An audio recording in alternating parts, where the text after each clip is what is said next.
Video natin yung sa Chikas. Sa Chikas. Biglang naging ganito ang putik. Ay, susubukan ko pala tuktukin, ano?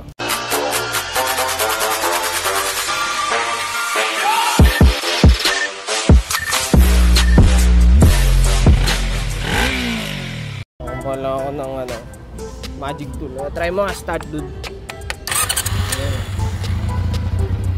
Okay, no?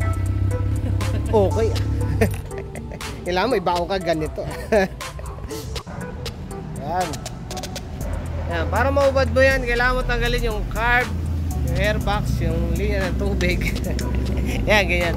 Ganyan magkalas ng starter, putik. Tsaka number 7.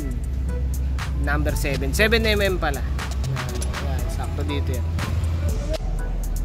Yan, so ito pala yung ano yun. Ito yung naging issue. Yun, yung isang carbon nakalaglag na eh. Masyado ng manipis. Papalitan lang to. Mukhang bago pa kaso mukhang gamit na gamit yung starter. Kaya naupod. Ito hindi naman na gano'n. Ito kasi pag sobra init sumisexy to. Lilinisin lang yan. Yan. Tapos to palit. Yan. Same. Pero syempre mahaba yung carbon brush.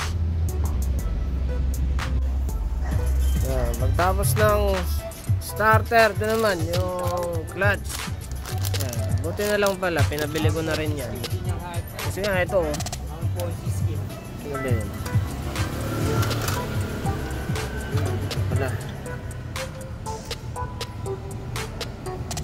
wala nang laman napudpud maigi kasi nahirapan siya kumambyo, baka ito nga yung dahilan nun ganyan, dahil ganyan nasunog sunog. Siguro nakakagat yung clutch niya.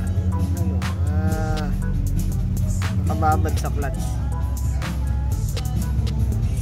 Sunog lahat ng ganito. Pagod syempre.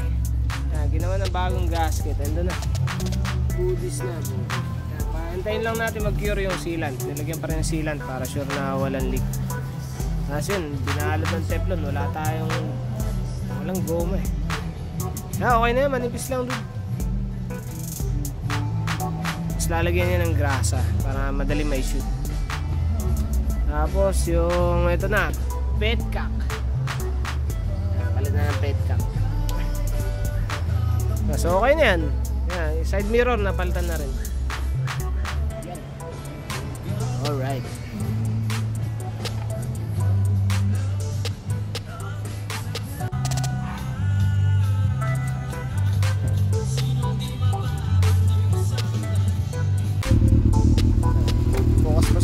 Paanda rin para mag-cure yung ano.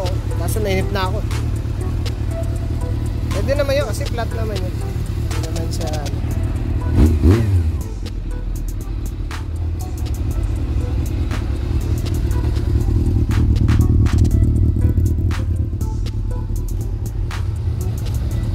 pakita ko pala yung start.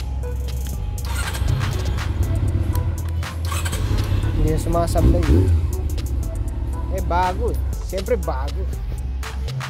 Tapos to naka-reserve kasi konti lang yung gas yung on nito medyo mataas pa ginawa ko, pinutol ko pala yung yung tube kasi pag yung stock na tube nito aftermarket sobrang haba, dami mo pang gas pero hindi na makapasok sa carb kaya pinutulan ko. Ayun. Okay na ba tayo dyan? Okay naman. So ayun na nga, kailangan namin i-exit din to kasi nag-leak hindi naman siya tumutulo pero kanina nung pinandar tumulo baka may chance na tumulo ulit kaya ayan, nakalasin na lang namin para ma-repair. Ayan na. Goodies. Ayan, lagyan ko na lang ng mga sealant to para sure na hindi magli-leak. Yung kabilaan, ginawa ko ganyan. Bukas na start kasi baka magka-pressure sumuka.